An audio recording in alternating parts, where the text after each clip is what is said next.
এই জুলাই সনদ পবিত্র সনদে শেখ হাসিনার অন্যতম দোসর সহযোগী চুক্তির যাতে সাইন না পড়ে, এটাতে ডক্টর ইউনূসের সাইন করতে হবে। বাংলাদেশের গণ অভ্যুত্থানের পরে আপনাদের বাচ্চাদের রক্তের বিনিময়ে একটা সুযোগ এসেছে আপনাদের নতুন ভাবে দাঁড়ানোর, নতুন ভাবে নিজের অধিকার নিজে বুঝে নেওয়ার জন্য। সেটা কোনো দলের কাছ থেকে নয়, সংবিধান স্টেটের কাছ থেকে, কারণ এই স্টেটের মধ্যে আপনিও টাকা দিয়ে থাকেন, সেই সুযোগটা এসেছে। এই সুযোগটা আমাদের কাজে লাগাতে হবে। এটা ভাই বন্ধু হিসাবে আপনাদের কাছে রিকোয়েস্টটা করেছি যে আপনারা দীর্ঘ সময় বাংলাদেশের রাজনৈতিক অঙ্গনে আপনারা অনুপস্থিত।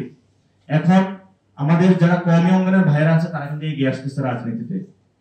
আপনারাও এগিয়ে আসুন, আপনারাও নিজেরা দল গঠন করুন, এবং আপনাদের মধ্যে অনেকগুলো দল হয়েছে কিন্তু এই দলগুলোর অ্যাক্টিভিটিস আমরা দেখি না।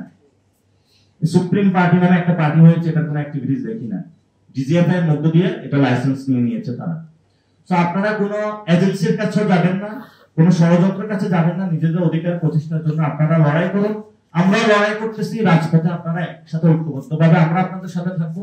আপনারা আমরা একসাথে মিলে নতুন একটি বাংলাদেশ গঠন করব। সেই আহ্বানটা নিয়ে আজকে আপনাদের কাছে এসেছি। আর আপনাদের এই যে যারা তরুণ কর্মী অঙ্গনের যারা রয়েছেন, আপনাদের সুন্নি অঙ্গনের যারা রয়েছেন, এখানে অনেকজন আপনারা কাজ করতেছে, ওনাদেরকে একটু ফাইন্যান্সিয়ালি মেন্টালি ওনাদেরকে একটু সাপোর্ট দিবেন। ওনারা আপনাদের জন্য ভালো অনেকগুলো কাজ উপহার দেবে। আর কর্মী আকাবির অথবা তাবলীগের অনেক আকাবিররা এখানে এসেছে, বিভিন্ন সিভিল সোসাইটির যারা এসেছেন, আমাদের মধ্যে কিন্তু একটি মিলন মেলা হচ্ছে। আমাদের যে ব্যারিয়ার গুলো ছিল এগুলো ভেঙে পড়তেছে। এখন আমরা একসাথে খাই, দাই, আড্ডা দেই, সেই জায়গা থেকে আমরা একটা নতুন জায়গায় আসতেছি।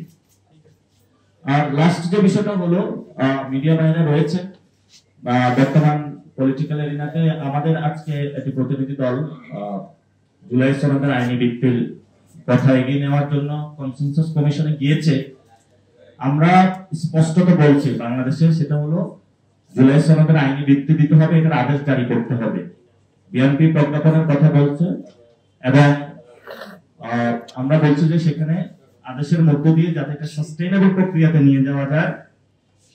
6 মান্থ এখানে সবাই কষ্ট করেছে, বাংলাদেশের মানুষ রক্ত দিয়েছে। এই জায়গা থেকে এনসিপি বাংলাদেশের মানুষের কাছে আহ্বান থাকবে যে আপনারা আদেশের পক্ষে জনমত গঠন করুন এবং এই জুলাই সনদ পবিত্র সনদে শেখ হাসিনার অন্যতম দোসর সহযোগী চুক্তির যাতে সাইন না পড়ে, এটাতে ডক্টর ইউনূসের সাইন করতে হবে। এবং ডক্টর ইউনূসকে মানুষ জনগণ আপনারা সম্মান করে বসিয়েছে, ডক্টর ইউনূস এই সম্মানের পক্ষে থাকতে হবে। মানুষ যেমন সম্মান দিতে জানে, মানুষ তেমনি ভাবে আমরা অসম্মান করতে জানি। সেজন্য আমরা সরকারের যারা উপদেষ্টা রয়েছে, সরকারের যারা কনসার্ন ব্যক্তি রয়েছে, আমরা তাদেরকে আহ্বান জানাবো, জনতার রক্তের উপর দিয়ে আপনারা যেহেতু সরকারে বসেছেন, আপনারা জুলাই সনদের আদেশ এবং একটু রিস্ক নিয়ে হলেও বাংলাদেশটার যে সুযোগ এসেছে, আপনারা জুলাই সনদের আইনি ভিত্তি সুন্দরভাবে সাস্টেইনেবল ওয়েতে বাংলাদেশের জনগণের সামনে হাজির করুন।